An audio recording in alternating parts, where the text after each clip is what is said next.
All right. So last time we went into how I stay in hotels for free. Now let's get into the flight side of things. How I get flights for less than $100. I was just booking one, so I figured I would come on here and give y'all some ideas and things that I tend to use that work really well. Before we get into that, I do ask that you subscribe and I do ask that you like the video. The only thing that I ask, because hey, it's this is one of the best deals you're gonna make in your life. It's absolutely free. Content. All you gotta do is click that button. I do ask if you choose not to, just in the comments below, let me know why. Like Ace, I just don't like the way you look. I don't like your voice. So either like and subscribe or tell me below why not. On YouTube, be sure to like and subscribe on YouTube if you're watching this somewhere else. So let's talk about some of these deals on flights. I had to make a last minute change on some flights. I'm sure a lot of y'all who watch the news, I try to stay away from the news, but sometimes you just gotta know what's going on.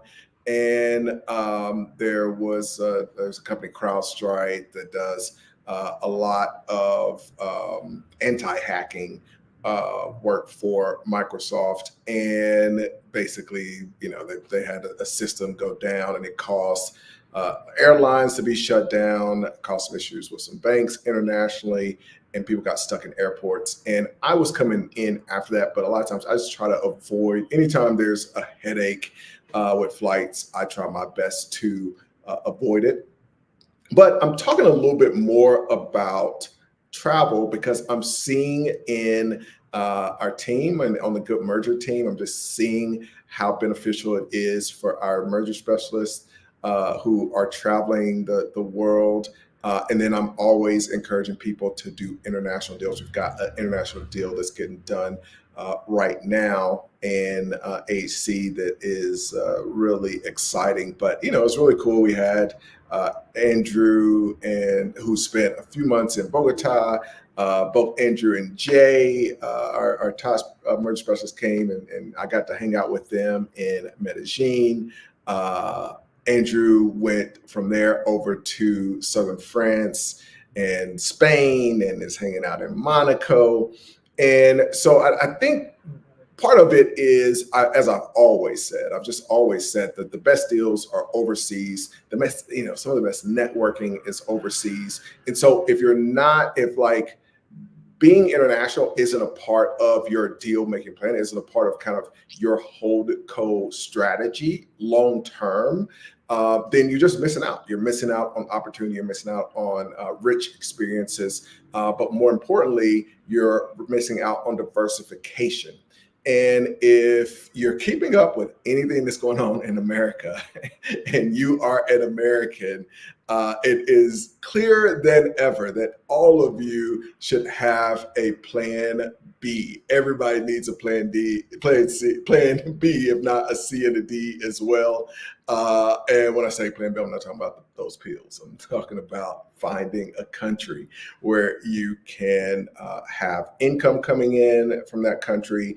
You can have friends and a social life. You can understand the community, have a home, and be connected. And so I think that is something that we're spending a lot of time on with our clients. And so I want to share some of those things here, but it starts with just being able to spend time overseas. And I think one of the things and one of the reasons that I made that last video on just all the ways you can basically not just like, oh, I can go and get a deal by spending time overseas. I literally can save money. I can basically put more money in my bank account by spending time overseas than staying in the US and staying in 5-star amazing hotels while you do it. And a lot of that is done by doing these acquisitions. So let's talk on the flight side, because Hey, at the end of the day, it's if you are able to save money on the hotels and you're able to get very cheap flights, it's going to increase the number of you that spend time overseas, and I just think it's a very valuable thing.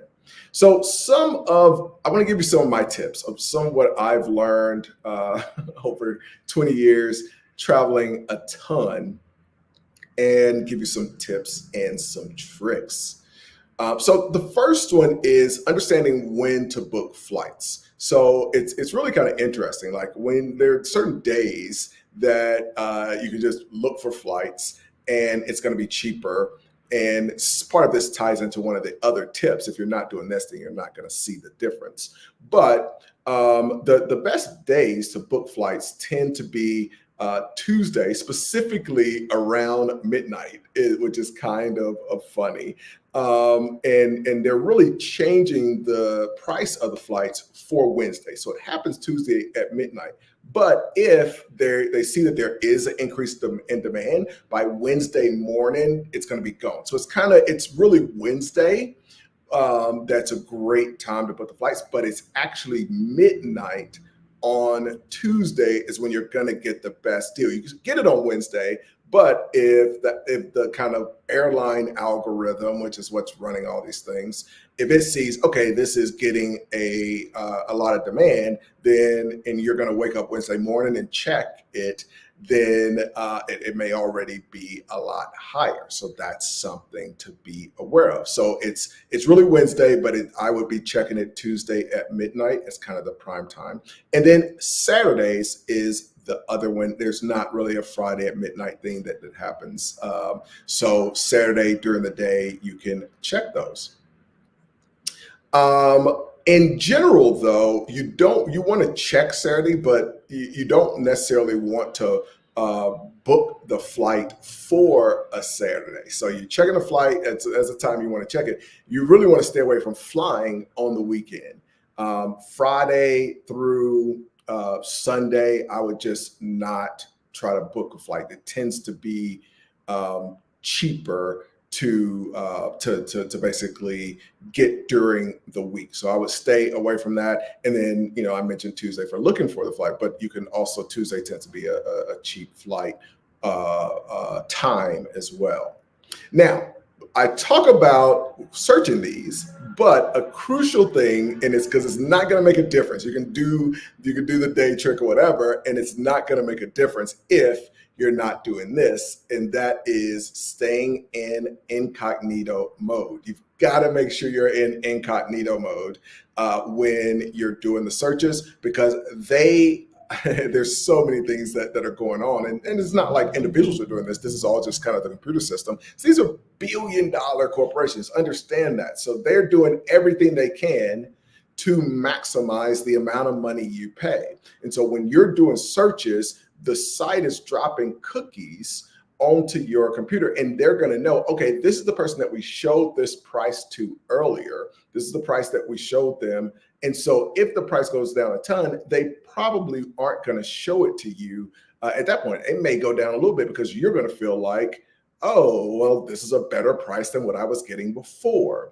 And so there's a lot of reasons, but the main thing is when you're doing any of these searches, if you're going to use any of these tricks, you want to make sure that you're doing it in incognito mode. And then another part of that is you'll want to clear your cookies and all of that. So you want to go through, you can do that on your browser and clear those cookies, the cache from your browser. So they're going to know what your search history has been, what flights you're looking for, what's in demand. You'll even notice, and I've seen this, where you'll do a search and they know that it was you. And if you've got like a frequent flyer, if you're a frequent flyer member or whatever, and so you did a search, and then the price does go down, the price changes, and they send you an email like, hey, we know that you did this search, blah, blah, blah. So there are times when I am in, and this is getting, you just get into some of the strategy behind it, but there are times where I am just going to do the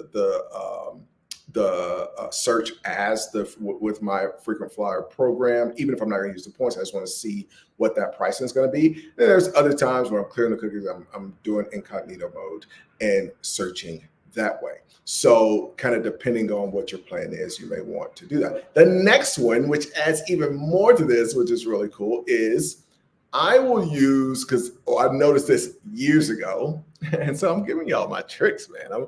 Let's see, before I give you this one, let's see if anybody said hello. Awesome, awesome. Pop in, say hello. So we got Gabrielle who popped in and says, great content as always. I certainly appreciate that. So say hello as y'all pop in, and be sure to like, subscribe, or tell me why you ain't. All right, so this next one's awesome. It's you want to use, or well, I guess I'll tell you how I realized this. You know, I was traveling to different countries, obviously, and I would search for flights. And I just noticed, like, I could search for a flight when I was in one country, then I go to another country, and the flight was way cheaper. Well, if I was searching from like a first world country, the price would be one thing. If I went to a, they don't call it third world anymore, developing country, then the price would be a lot less expensive. And so one of the things that I started to do is use a VPN, and it has to be one of the VPNs that's not as popular. I'm not going to tell you the one that I use because then it blows up. And everybody know if you're hearing a VPN on a podcast, it's too late for that VPN. Because the large companies have already figured out, like, okay, here's all of the locations they're using, and they start to block it. So you want to find a small VPN, and then you're using that VPN to search for flights from another country. And sometimes that can allow you to save money. Now, it does help if you're overseas, but I would still do that regardless. Now, the next one is really, really cool, because this is where I get a ton of flights that are just like, I'm figuring out how I get the cheapest flight and figuring out my cheapest locations, and then I'm figuring out my travel plans based on that. So if you use Google, which now has just all of the information from the airlines, or Skyscanner, which is pretty cool, and in the Patreon, I'll tell y'all some other cool ones. But with either of these, you can basically search anywhere to get flights that are under $100. You can basically say, hey, I'm more worried about, like, I may have several places that I want to go, but I'm more interested in, here's the time that I want to fly, and I just want to get the very best deal to go somewhere cool during this time period.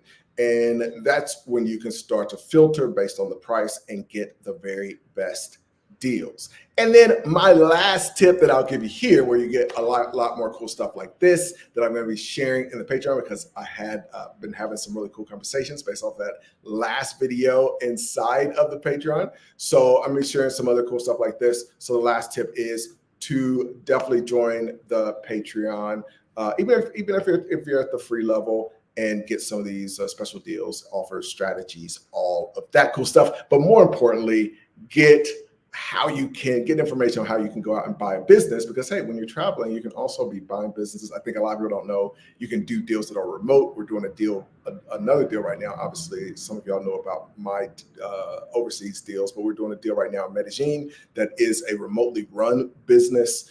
So learn about deal making, learn about acquisitions, but also get some of these tips and tricks on being able to travel for the low, or even for free. Thank you all for checking out. Hope you're having a great weekend. Be sure to subscribe, be sure to like, or tell me why you're not.